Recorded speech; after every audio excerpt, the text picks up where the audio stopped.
आप सभी को जय मसीह की। आज का वचन है इफिसियों 4:17 में। तो इस वीडियो को पूरा देखिएगा क्योंकि ये आपके जीवन से जुड़ा हुआ वचन है। तो परमेश्वर इस वचन के द्वारा आप सभी को आशीष दे, क्योंकि इस वचन में आज परमेश्वर के द्वारा से ये समझाया जाएगा कि जब आप यीशु मसीह में आ जाते हैं तो आपका एक नया जन्म होता है, मतलब एक नया जीवन मिलता है। तो इसलिए परमेश्वर ने इस वचन में यहाँ अच्छे से समझाया है।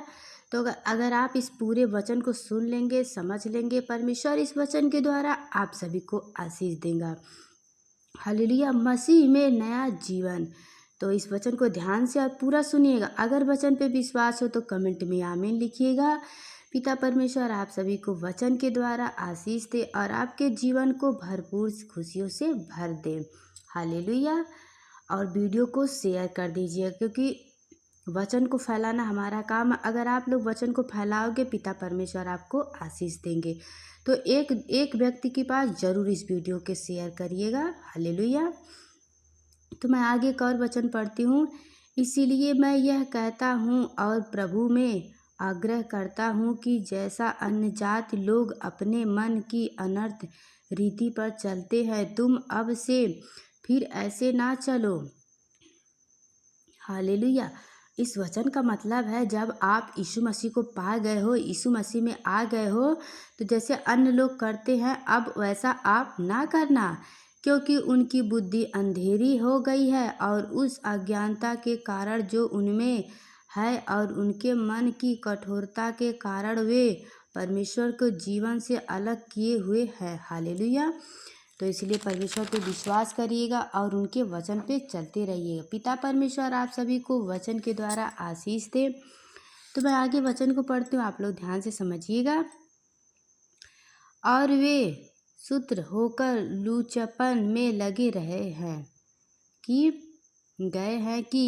सब प्रकार के गंदे काम लालसा से किए करें, पर तुमने मसीह की ऐसी शिक्षा नहीं पाई, वरन तुमने सचमुच उसी की सुनी और जैसा यीशु से सत्य है उसी में सिखाई भी गई है। हालेलुया। कि तुम पिछले चाल चलन के पुराने मनुष्यताओं को जो भरमाने वाले अभिलाषाओं के अनुसार भ्रष्ट होते जाते हैं उतार डालो। हालेलुया।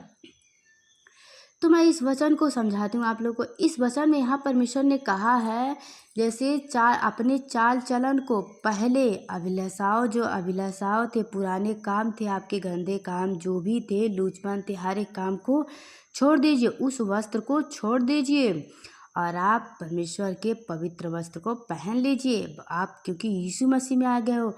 जब कोई परमेश्वर को ग्रहण कर लेता है तो उसका एक नया जीवन मिलता है उसे। हालेलुया।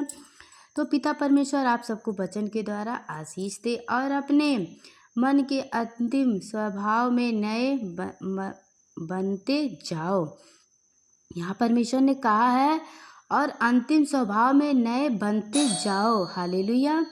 और नए मनुष्यता को पहन लो, जो परमेश्वर के अनुग्रह रूप सत्य की धार्मिकता और पवित्रता में सृजन गया है। हालेलुया। तो मैं उम्मीद करती हूँ आप लोग वचन को समझ गए होंगे। पिता परमेश्वर आप सभी को वचन के द्वारा आशीष दे।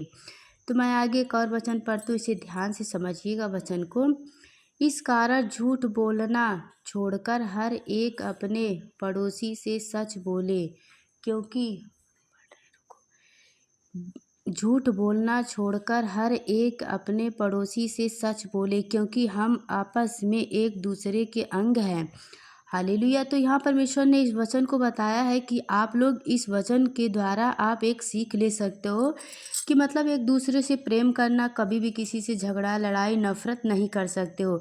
जैसे आप अपनों से प्रेम करते हो वैसे अपने पड़ोसी से भी प्रेम कर सकते हो। क्रोध तो करो पर पाप मत करो। सूर्य अस्त होने तक तुम्हारा क्रोध ना रहे। हालेलुया। चरवा पे है। हालेलुया। पिता परमेश्वर आप सभी को आशीष दे और बहुत सी आशीष दे। तो क्रोध, यहाँ परमेश्वर ने कहा क्रोध तो करो पर पाप मत करो। सूर्य अस्त होने तक तुम्हारा क्रोध ना रहे और ना शैतान को अवसर दो। चोरी करने वाला फिर चोरी ना करे, वरन भले काम करने में अपने हाथों से परिश्रम करे, इसीलिए कि जिस प्रयोजना हो उसे देने को उसके पास कुछ हो। हालेलुया। तो आप इस वचन को समझ रहे होंगे, क्योंकि मैं पढ़ के सुना देती हूँ और समझा देती हूँ। आपका विश्वास आपके आगे ले जाएगा, क्योंकि आपका विश्वास आपको करेगा। इसलिए आप लोग ध्यान से इस वचन को समझिएगा। कोई गंदी बात तुम्हारे मुंह से ना निकले, यहाँ परमेश्वर ने कहा है। तो इस वचन को विश्वास करना, आपके मुंह से कोई भी गंदी बात नहीं निकलना चाहिए। जैसे कुछ लोग होते हैं, क्रोध में आके गाली देते हैं, किसी की चुगली करते हैं, बुरी बात बोलते हैं, तो आप ऐसा बिल्कुल नहीं करेंगे, क्योंकि एक आप अच्छे इंसान हो। इसलिए यहाँ परमेश्वर ने आपको मना किया है, कोई गंदी बात तुम्हारे मुंह से ना निकले, पर आवश्यकता के अनुसार वही निकले जो उन्नति के लिए हो। हालेलुया। परमेश्वर आप सभी को आशीष दे वचन के द्वारा। तो आगे का और वचन मैं पढ़ती हूँ, थोड़ा सा है। आवश्यकता के अनुसार वही निकले जो उन्नति के लिए उत्पन्न हो, ताकि उससे सुनने वाला पर अनुग्रह हो। जैसे कि जब आप लोग अच्छी बातें बोलोगे, अच्छी ज्ञान किसी को दोगे, तो दूसरों को उससे भला होगा। तो आप ऐसा ही किया करो। अपने अंदर कड़वाहट, नफरत नहीं रखना चाहिए। हमेशा एक दूसरे से प्रेम करना चाहिए और ईमानदारी और सच्चाई से रहना चाहिए। ऐसा हमारे परमेश्वर सिखाते हैं। तो प्रभु की आज्ञा मानना चाहिए आप सबको।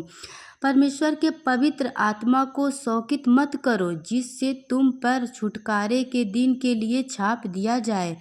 सब प्रकार के कड़वाहट और क्रोपोप और क्रोध के कलहें और निंदा सब बैरभाव समेत तुम से दूर किए जाएं। देखो, यहाँ परमेश्वर ने आज्ञा दिया है कि मतलब जो क्रोध करते हैं, किसी की निंदा करते हैं, बैर भाव करते हैं, दुश्मनी रखते हैं, आपके अंदर ऐसा नहीं रहना चाहिए। क्योंकि यहाँ प्रभु ने आज्ञा दिया, क्योंकि आपको परमेश्वर को आनंदित करना है, ना कि शैतान को आनंदित करना है। एक दूसरे पर कृपालु और करुणामय हो, और जैसे परमेश्वर ने मसीह में तुम्हारे अपराध क्षमा किए, वैसे ही तुम भी एक दूसरे के अपराध क्षमा करो।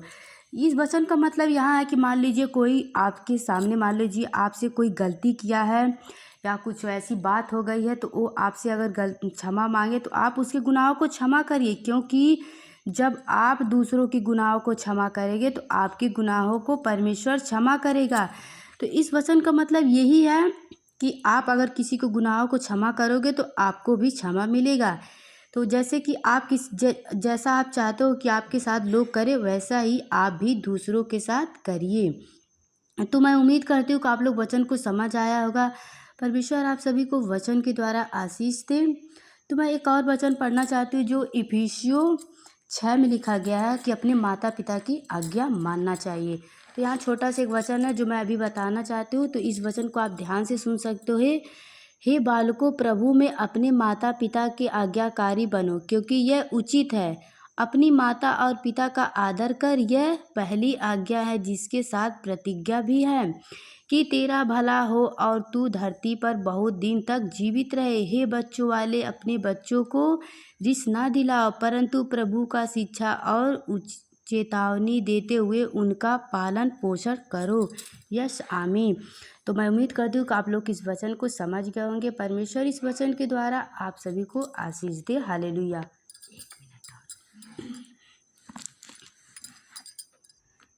तो एक वचन और है, ये इफिसियों का 5 में लिखा गया है वचन। तो आप लोग इस वचन को ध्यान से समझिएगा।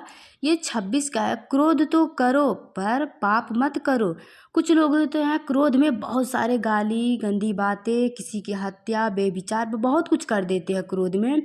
तो आप क्रोध तो करो, परंतु मतलब पाप मत करो। सूर्य अस्त होने तक तुम्हारा क्रोध ना रहे। मतलब थोड़ी देर के लिए आपका क्रोध तो आए, क्रोध आता है, सब पे आता है, परंतु आए पर थोड़ी देर के लिए रहे। और जब भी क्रोध आए, आप क्रोध में आप किसी को गाली या कोई पाप मत करना। और ना शैतान को अवसर दो। शैतान को अवसर नहीं देना चाहिए, क्योंकि जब हम कोई गलत काम करेंगे तो हम पे बीमारियां, तकलीफ, मुसीबतें आएंगी। क्यों आएंगी? क्योंकि हम गुनाह करते हैं, इसलिए आएंगी। इसलिए आप धार्मिकता से रहिए। चोरी करने वाला फिर चोरी ना करे, वरन भले काम करने में अपने हाथों से परिश्रम करे, इसीलिए कि जिस प्रयोजना को उसे देने को उसके पास कुछ हो। कोई गंदी बात तुम्हारे मुंह से ना निकले तो आवश्यकता के अनुसार सब अच्छी बातें ही निकले। तो मैं उम्मीद करती हूँ कि आप लोग वचन को समझ गए होंगे। तो सबको जय मसीह की, गॉड ब्लेस।